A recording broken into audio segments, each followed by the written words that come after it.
Kasus COVID-19 terus melonjak. Belasan warga Kelurahan Jati Padang terpapar COVID-19 di 6 RW. Menurut pihak berwenang, warga mulai terpapar pada pertengahan Januari lalu. 14 warga terdeteksi COVID-19 dari sumber yang berbeda-beda. Mayoritas warga yang terpapar mengalami gejala ringan. 13 dari 14 orang yang terpapar menjalani isolasi mandiri di rumah, sementara satu lainnya dirujuk ke Wisma Atlet Kemayoran.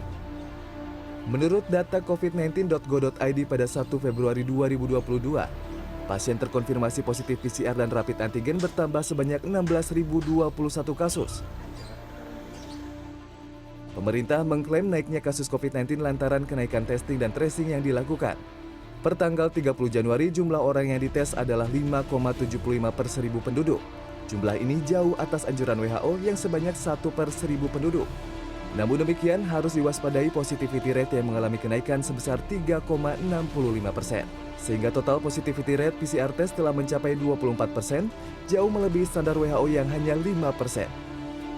Pemerintah juga menilai kenaikan laju positif COVID-19 ini karena varian Omikron. Indonesia dipastikan akan mengalami masa puncak kasus yang diperkirakan terjadi di akhir bulan Februari.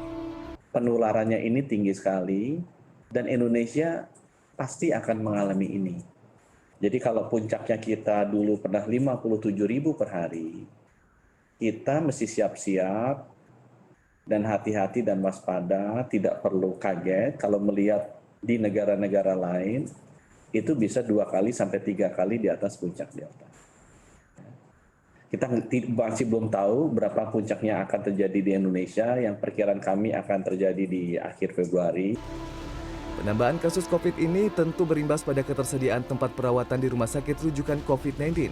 Dari 4.545 tempat tidur tersedia di 140 rumah sakit rujukan, sudah terisi sebanyak 2.593 pasien atau terisi 57%.